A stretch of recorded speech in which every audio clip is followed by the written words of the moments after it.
isin dhaqqabu jecha odeeffannoo biyya keessaa fi biyya alaa argachuudhaaf YouTube chaanaalii keenya Oromummaa Tube jedhu subscribe like share gochuun dagatinaa kallattiin gara oduu ijoottan Oduu bal'inaan hiriirri mormii weerara daangaa Oromiyaa balaaleffachuu Yaabeelloo keessatti itti fufe. Uummanni godina Boorana magaalaa Yaabeelloo keessa jiraatan ganamaarraa hiriira nagaa ba'uun murtii mootummaa naannoo Somaalee lafa Oromiyaa irratti dabarsee balaaleffatan. Dhaadannoowwan akka dachii teenya dabarsee hin kenninu saamicha daangaa ni balaaleffanna fi mooyyaalee lafa fi lafee teenya jedhuun sagalee isaanii dhageessisaa turan. Hiriirtonni hanga murtiin saamicha lafaa qabu mormiitti fufuu akka qaban ibsanii uummanni kutaa Oromiyaa hunda weerara daangaa mormuuf akka of qopheessu waamicha dabarsaniiru.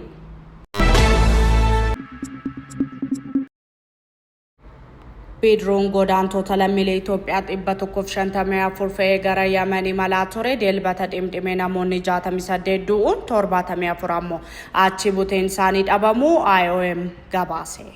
Reeffoonni haga yoona argaman handaara galaana kibba Yemanitti argamu duulli barbaadu itti fufaa jiraachuun namoonni 12 qofti lubbuudhaan argamuun gabaafamaa jira. Kana ilaalchisee ministeerri dhimma alaa Itiyoophiyaa gaddeetti dhagaamee ibsee qaamota dhimmi ilaallatu wajjin waliin hojjechaa jiraachuu beeksiseera. Maatii namoota balaa kanaan miidhaman jajjabina argachuu akka qabanis hawweera. Akkasumas mootummaan lammiilee biyya alaatti karaa seeraa hojii argachuuf carraa argatan akka danda'an hojiilee garaagaraa hojjechaa jiraachuu ibseera. Ministeerichi lammiilee karaa seeraan qofa ala hojjechuu akka barbaadan akkasumas daldaltoota seeraan ala nama dabarsanirraa akka of eeggataniif yaadachiseera.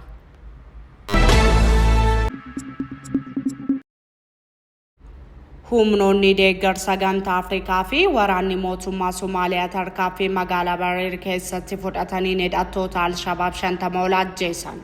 Gamtaan Afrikaa lollisuun guddaa ta'uu fi gabaasa miidiyaaleen kennan ni haala. Oduu xumuraatiin Feestivaalli aadaa duudhaa fi hambaalee kaabaa Albertaa bara 2025 Edmeentontti gaggeeffamaa ture kaleessa xumuramuun OMN gabaase.